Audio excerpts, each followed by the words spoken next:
Alors, c'est une association qui s'est montée en Guyane, qui est passée en fédération en janvier 2020 et qui est maintenant qui a un agrément ESUS et qui travaille sur 7 territoires, donc les Drômes, le national avec Pascal à Paris et avec une antenne aussi déportée à Lyon avec notre collaborateur et coach en neuroéducation.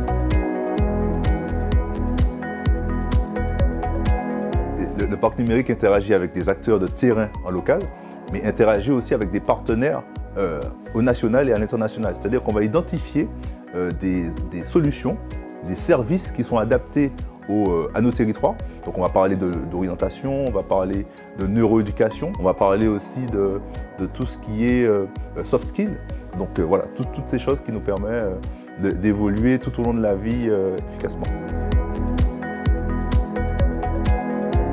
Je pars du principe que ce qui fait un territoire, c'est sa force vive, sa jeunesse. Donc l'idée, c'est vraiment de pouvoir accompagner efficacement cette jeunesse. Et l'éducation, comme dit Nelson Mandela, est l'arme la plus puissante pour changer le monde. Et sur nos territoires d'outre-mer, je pense que nos jeunes ont d'autant plus besoin de ce genre d'accompagnement.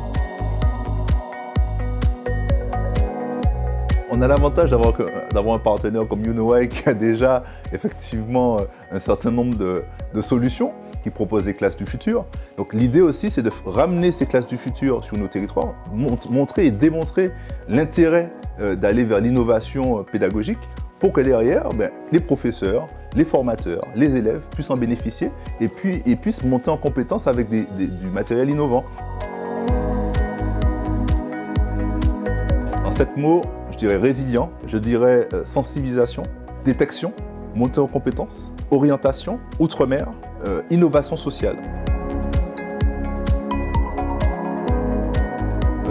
Voilà, une évolution du point de vue expansion territoriale, mais aussi une évolution du point de vue local. Mais l'objectif, au final, c'est d'interagir aussi avec des territoires éloignés qui ont ces mêmes contraintes. On parle de l'Afrique notamment.